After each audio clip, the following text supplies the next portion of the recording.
Hey, how's it going, everybody? BurntBrian here, and today I'm taking a look at what is sure to be another great sauce from a company I've had the pleasure of sampling in the past. So, let's start the show.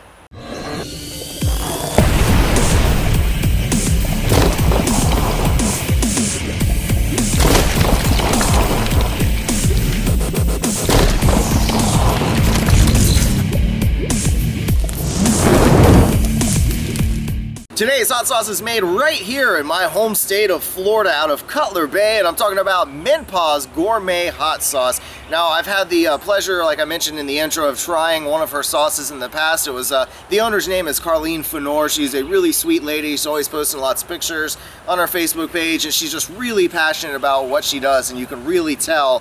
And that's something I always enjoy, a quality that I admire in these hot sauce creators. It's just, when somebody really cares about the products that they're making and the food they're putting out, it really tends to shine through. So again, I did do one previous video, so I'll have a link down in the description so you can go and check that one out. I try to give a little bit more background information about the owner and the company and all that.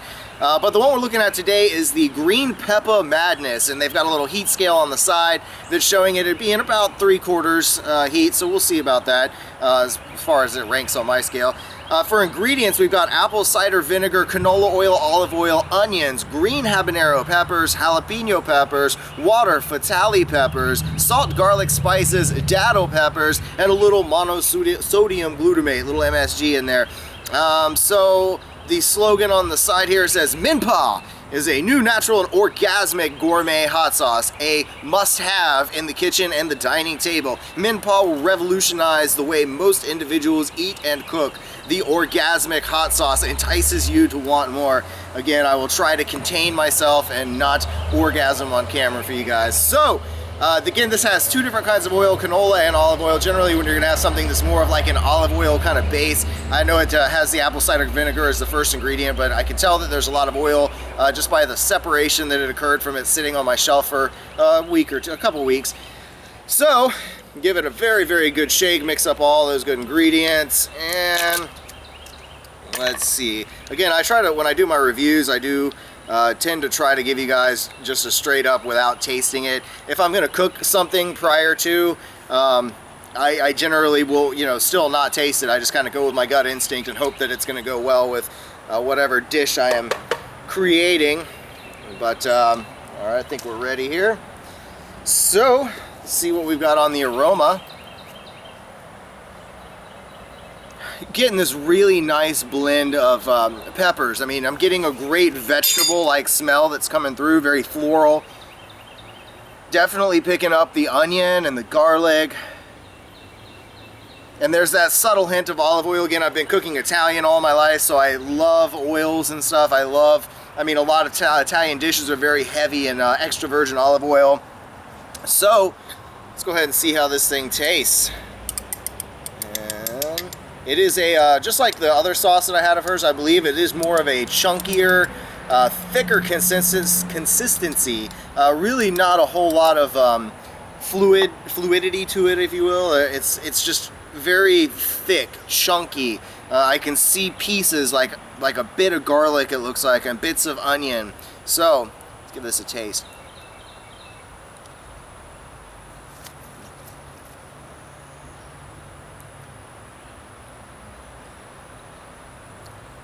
Wow. Very nice flavor. It's kind of interesting because it kind of fools you a little bit with the heat. At first you think there's really not going to be much of anything.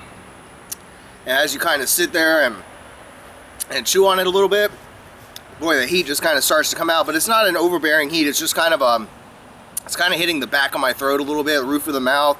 Kind of like, and I'm feeling it on my tongue a little bit, what I'd expect from habaneros. But the good thing is she used green habaneros, which is something that I really don't, see in a lot of different hot sauces. Most people will use the fully ripened, peppers, but it's kind of neat. It's refreshing to see the fresher green approach to this. So, again, the flavors that I'm picking up, it was the same thing kind of as my smell.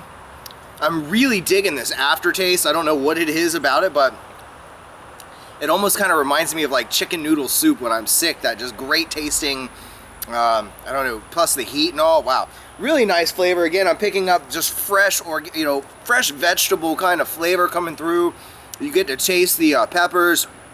It's not really, I can't really pick out individual pepper flavors, but I'm just picking this great culmination of awesome pepper flavor along with the onions and all that other stuff.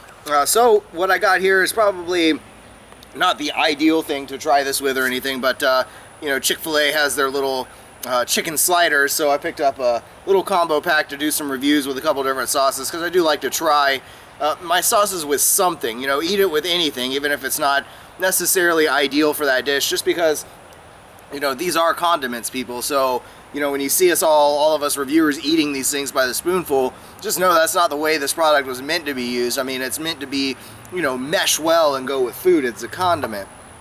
So let's go ahead and see how it tastes with this thing here.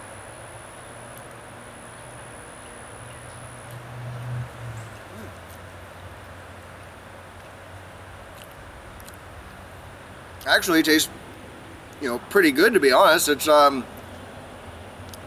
going really well with the fried chicken and this very light biscuit that they put on here. I mean, it's very lightly buttered. They really don't put a whole lot of seasoning or flavors onto their sliders. Most of the other stuff on their menu is really flavorful, but I don't know, for some reason to me the sliders just really don't have much seasoning at all. Just a very basic kind of chicken flavor, but I don't know. Anyway, it goes pretty well with this, to be honest. One thing I do like about this is the fact that it has the oils, and I find that with a lot of hot sauces, they just don't tend to, unless it's a tomato-based sauce, they don't tend to really go all that great with like Italian cuisine, which I tend to cook a lot with. I do find that something like this would be perfect to cook with Italian cuisine. If you're going to cook like South American or Caribbean style food even, this would be absolutely perfect. Awesome with seafood is what I can imagine anyway. Wow, really, really awesome. As far as my scales go, we'll start with flavor, and I'll probably have to give this one, heat. I would have to give this one like, I don't know, I guess a 4 out of 10 on my heat scale, because it's like just under what I would consider to be a nice mid-level burn. It's just kind of got a nice little bit of a presence to it, and even with the food, it cuts it down just a little bit more, as it should.